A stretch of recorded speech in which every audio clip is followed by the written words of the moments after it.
The consequence of ignoring warnings has always been one of humanity's greatest lessons, and yet, it remains one of the hardest to learn. Throughout history, people have been told what was coming, signs of danger, changes in the world, or shifts in power, but most chose not to listen. The warnings were not hidden, they were spoken openly, written clearly, and often repeated by those who saw farther than others. Yet society dismissed them, calling them alarmists or dreamers. Ignoring a warning doesn't make it false, it only delays the moment when truth arrives. The tragedy is not that people were not told, it's that they refused to believe until it was too late. In every era, there have been voices that tried to awaken humanity to the realities that lie ahead. They weren't predicting fear, they were trying to prepare minds for awareness. But human nature prefers comfort over confrontation. We find it easier to scroll past the truth, to silence uncomfortable voices, and to pretend that nothing dangerous is happening. When comfort becomes a culture, truth becomes an enemy. The moment we start rejecting the uncomfortable, we also start rejecting growth. Warnings, no matter how harsh they sound, exist to protect us, not to scare us. They are the mirrors that reflect the future we are building with today's choices. When a society refuses to listen, it begins to decay from within. The first symptom is denial. People say, it won't happen, or that's just exaggeration. Then comes distraction, the endless chase for entertainment, pleasure, and approval, drowning out any call for awareness. By the time realization arrives, the damage has already been done. History repeats itself because people choose ignorance over intelligence, silence over courage, and comfort over change. The greatest civilizations didn't fall because of an enemy outside, they collapsed because the people inside ignored the warnings. Every warning is a test of wisdom. The intelligent learn from the signs, the blind mock them. In our time, the warnings are louder than ever, about technology replacing thinking, about greed destroying nature, about truth being traded for popularity. Yet most people scroll past these truths, busy building digital lives while their real world quietly crumbles. The warnings are not whispers anymore, they are shouts wrapped in silence. Each alert, each report, each piece of evidence is asking humanity one question. Will you listen before it's too late? Education must play its role in this awakening.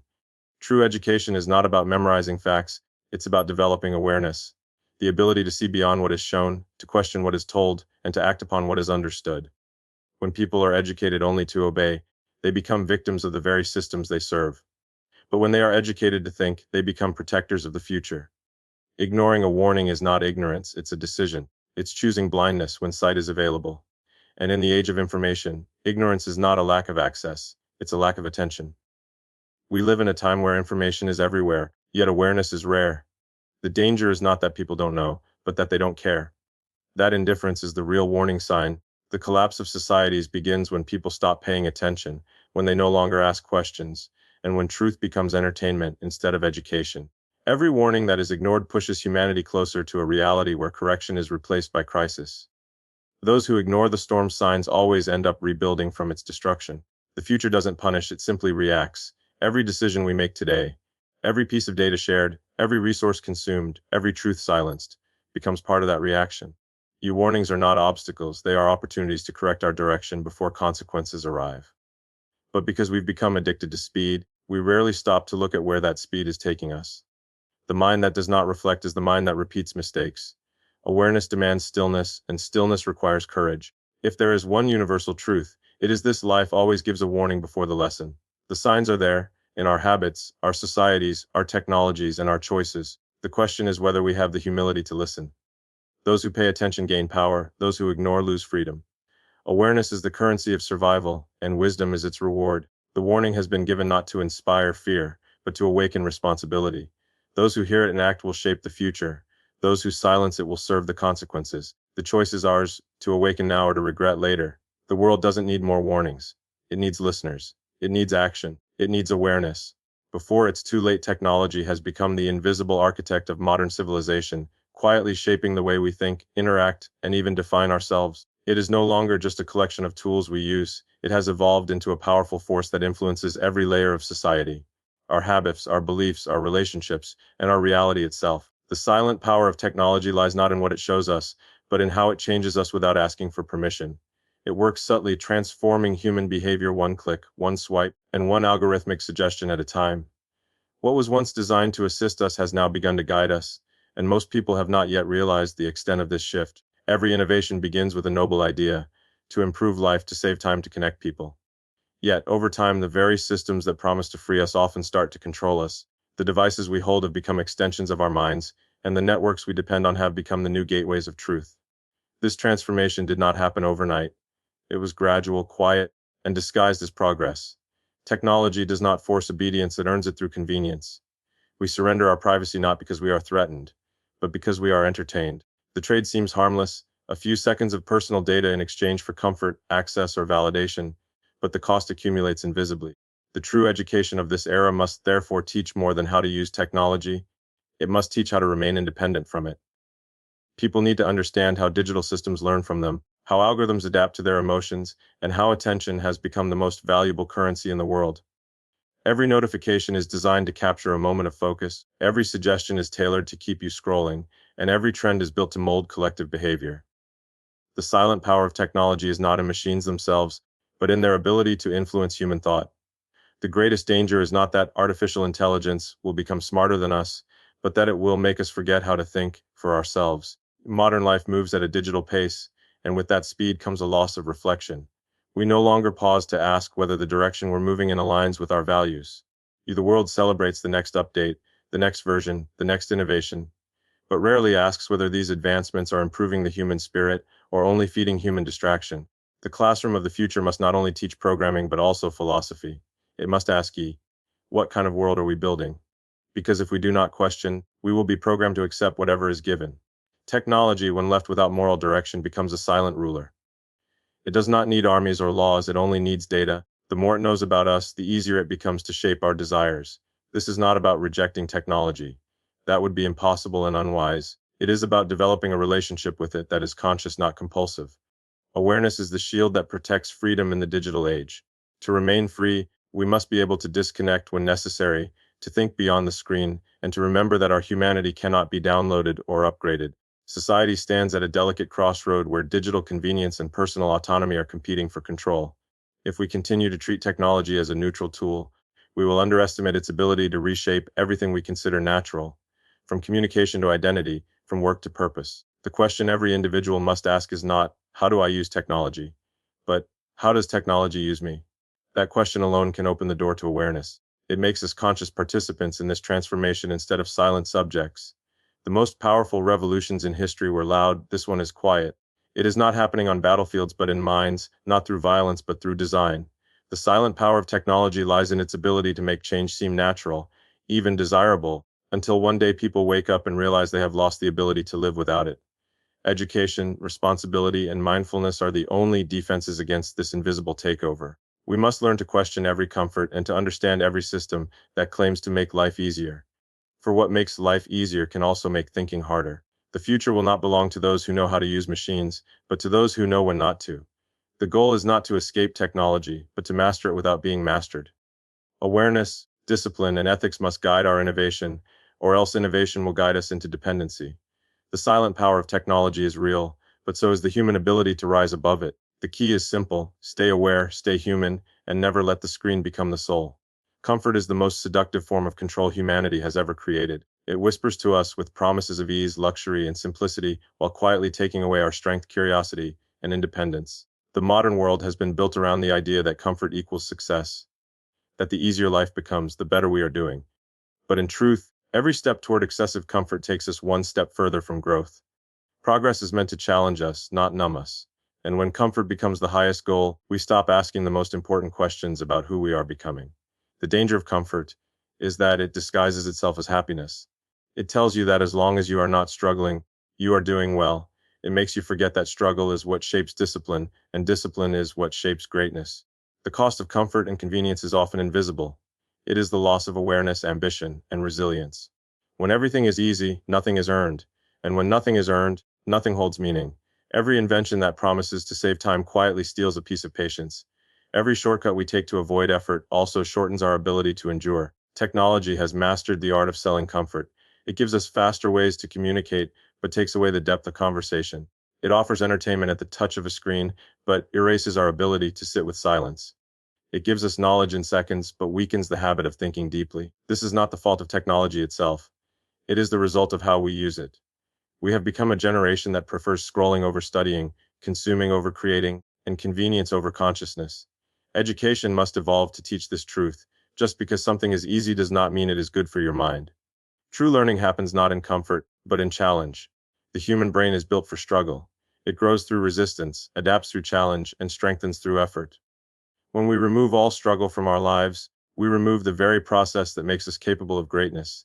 The comfort-driven lifestyle promises peace, but it often delivers emptiness. We stop chasing purpose and start chasing pleasure. We lose the hunger that drives innovation, the discipline that builds leaders, and the patience that builds character. Comfort makes people passive. It convinces them that their worth lies in consumption rather than contribution. Education must teach the power of discomfort. Students should not only learn facts but learn how to think, endure, and question. They should understand that growth happens at the edge of difficulty, not within the walls of ease. The problem with modern convenience is not that it exists, it's that it dominates. When life becomes too easy, the mind becomes too soft. People begin to depend on systems that do the thinking for them. They stop building mental muscles, emotional resilience, and critical awareness. A comfortable society is rarely an aware one. The same devices that connect us have also isolated us. We sit in rooms filled with digital noise yet feel more alone than ever. Convenience has replaced community. We've mistaken online connection for real companionship. Comfort has made us impatient with reality. We expect everything instantly. Success, answers, happiness, but forget that the most valuable things in life require time, effort, and sacrifice. The truth is, the easier something is to obtain, the less value it holds. Hardship builds appreciation. Discomfort teaches gratitude, effort gives meaning. If the next generation continues to chase only convenience, they will inherit a world that functions perfectly but feels empty.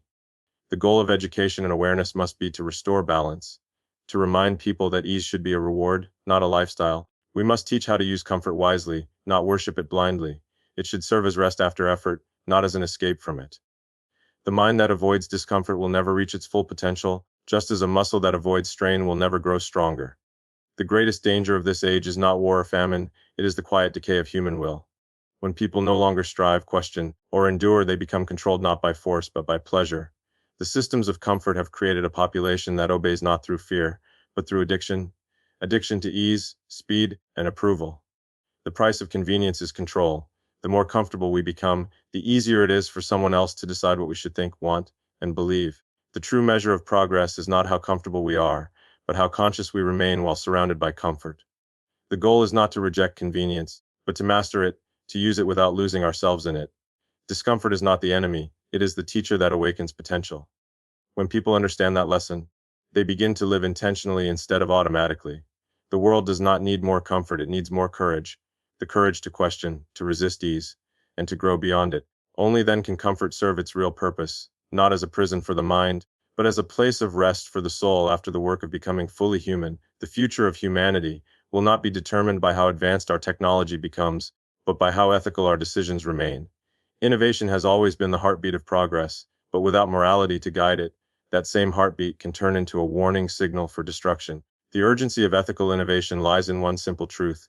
Just because we can create something does not always mean we should. Every invention carries a responsibility, and every breakthrough demands wisdom equal to its power. When progress outpaces conscience, the results may look like achievement on the surface, but reveal corrosion underneath. Humanity has reached an age where technology moves faster than understanding. Artificial intelligence learns quicker than laws can be written, automation replaces workers faster than education can adapt, and data travels faster than truth. In this rapid evolution, the question that matters most is not what we are creating, but why we are creating it. If innovation is driven only by profit, competition, or convenience, then we are no longer leading technology, we are being led by it. The direction of progress must be guided by principle, not impulse. The ethics behind creation are what define whether we are building a world of freedom or a world of control. True education in the modern era must include ethical literacy. Students, engineers, entrepreneurs, and leaders should not only learn how to invent, but how to evaluate the consequences of their inventions. A society that values intelligence but ignores integrity will eventually lose both. Innovation without accountability is a weapon disguised as progress. We must teach the upcoming generation that moral imagination is as important as scientific creativity. It is not enough to design machines that can think, we must also build systems that can feel, systems guided by empathy, fairness, and responsibility. The temptation of innovation is power. When humans realize they can shape the future, they often forget they are also shaping humanity. The deeper we go into artificial intelligence, biotechnology, and digital expansion, the more critical ethical guidance becomes. If we do not set moral boundaries, we risk creating tools that manipulate rather than liberate. A creation that lacks conscience always ends up turning against its creator. History has shown that power without ethics leads to corruption, and knowledge without morality leads to chaos.